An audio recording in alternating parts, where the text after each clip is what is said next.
assez virulent dans ses commentaires, mentionnait que lui, de son côté, ne croyait plus à la politique. C'était à peu près la même chose dans son entourage, mais on a appris, il y a de ça peut-être 2 semaines, 3 semaines, autour de ça, qu'il y a quelqu'un qui se manifestait pour la coalition pour la constituante. Il s'agit de Frank Malenfant. Il est en studio cet après-midi. Monsieur Malenfant, bonjour. Bonjour. Premièrement, qu'est-ce qui vous a poussé, vous, à justement adhérer au programme de la coalition pour la constituante? OK, bien, moi, à la base, je suis un amateur de sociologie et puis je m'intéressais beaucoup à la cause démocratique. J'ai entendu parler au courant de l'élection de 2012 de la coalition pour la constituante. Et c'était exactement là, dans mes idées, là, cette idée de renouveau démocratique-là qui doit se faire au Québec. Donc c'est pour ça que j'ai contacté le parti et j'ai dit, moi, je veux absolument m'impliquer là-dedans. Donc ça remonte à 2012. À ce moment-là, il y avait un candidat dans la région. Depuis ce temps-là, bon, ça a bougé un peu. Les élections provinciales qui ne sont toujours pas annoncées. On ne sait jamais quand est-ce que ça pourrait avoir lieu. Est-ce que ce sera à l'automne? Est-ce que ce sera au printemps? On ne le sait pas trop. Mais vous, là, dans le fond, ce que vous annoncez, c'est que est-ce que vous serez là déjà? Vous annoncez que vous serez là aux prochaines élections? Oui, je vais me présenter comme candidat. C'est sûr que je dois recueillir les signatures, là, mais oui. Mon objectif, c'est vraiment de me présenter comme candidat pour la région de Rivière-du-Loup-Témiscouata. OK. On sait que, bon, pour ceux, parce que c'est vrai qu'en 2012, on ne connaissait pas beaucoup ce parti. Le but, dans le fond, dans tout ça, c'est de changer le système, c'est ce qu'on comprend, mais en même temps, pour changer le système, il faut être élu, là. Oui, et c'est un peu le paradoxe des 100 partis versus la coalition pour la constituante. C'est que, bon, si on veut changer le système actuellement sans guerre civile ou sans fonctionner autrement, il faut avoir une certaine légitimité qui est donnée par le système électoral actuel. Même si on le critique, on prend le pari qu'on pourrait réussir avec une certaine mobilisation de la population à recueillir des votes pour un projet qui viserait à changer ce système-là, donc à le redéfinir, pas par nous, mais par la population. Oui. Le défi dans tout ça, bon, vous êtes fait connaître tranquillement, quand je dis vous, c'est le parti, tranquillement en 2012, mais comme nous le disait Roméo Bouchard à un moment donné, en entrevue cet été, il reste que vous avez des moyens restreints et vous faites face à des machines là, qui dépensent des millions en campagne électorale. Comment se battre contre ces machines-là? OK, d'abord, la publicité qu'on achète avec cet argent-là qu'on recueille, ça peut servir à obtenir de la publicité, travailler notre image, bon, aller un peu partout, serrer des mains, pour faire photographier avec des bébés, mais ça ne peut pas acheter des votes directement. OK? Les votes, ils viennent quand même de la population. Donc, c'est là où je crois que si on réussit à rejoindre suffisamment de gens, si on peut réussir à parler à la population sans nécessairement passer par la télévision, parce que, bon, de toute façon, les gens, maintenant, ils diversifient leurs sources d'information. On a Internet, on a les médias sociaux. Donc, si on réussit à éveiller plusieurs personnes au fait qu'actuellement, il faut que ça change, là, ça tourne en rond, ça n'a aucun sens, là, PQ, PLQ, quand même, ça serait la CAQ, ça revient toujours un peu au même, ils gèrent les affaires courantes, et puis finalement, ils n'ont jamais de grands projets pour la société québécoise. Pourtant, Dieu sait qu'on en a besoin.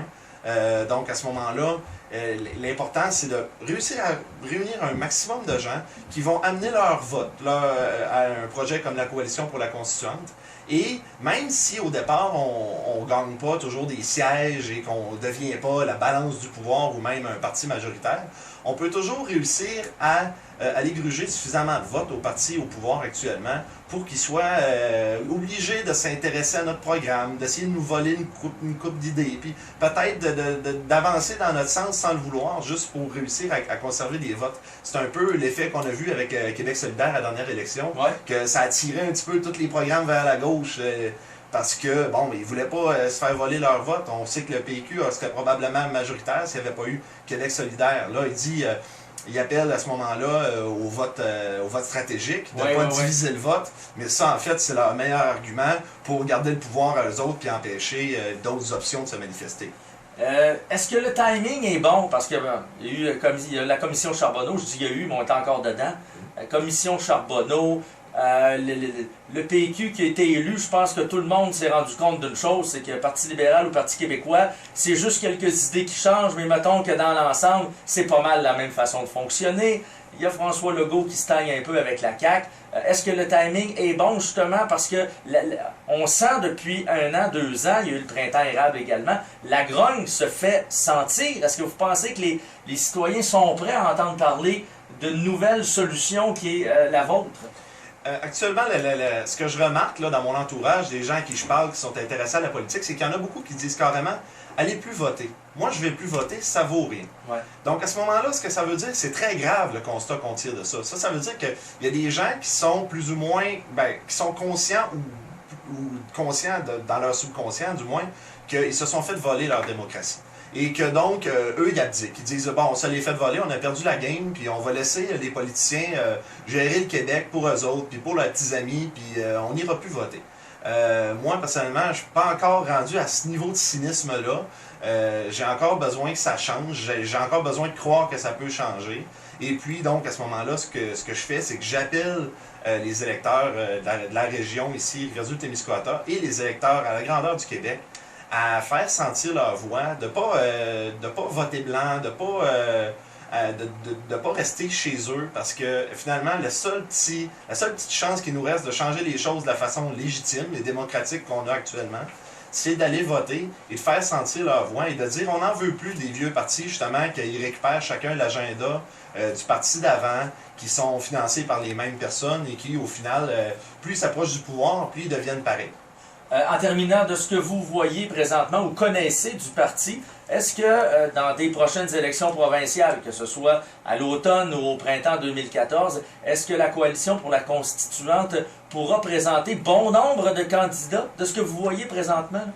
On a quand même plusieurs personnes intéressées sur les médias sociaux, des gens très actifs. C'est sûr que moi, je suis pas nécessairement dans l'organisation du parti, je suis plus comme candidat, donc plus comme porte-parole et chef intérimaire. Mais oui, et on est en recrutement actuellement aussi au niveau des membres et des candidats. On dit, regardez, si vous avez une chance là, de pouvoir changer le Québec, là, puis de vraiment écrire une belle page d'histoire du Québec, là, puis de faire de notre belle nation là, un exemple, c'est là. Donc à ce moment-là, faut s'impliquer dans ce projet-là. Il faut s'impliquer politiquement pour pouvoir changer les choses. M. Malenfant, merci beaucoup et puis au plaisir de vous reparler peut-être lors justement des prochaines élections ou avant. Ça va me faire plaisir. OK. Franck Malenfant, donc, de la Coalition pour la Constituante, on peut le qualifier de futur candidat donc, pour la coalition dans le comté de Rivière-du-Loup, Témiscouata. Bien sûr. OK, on va faire une courte pause.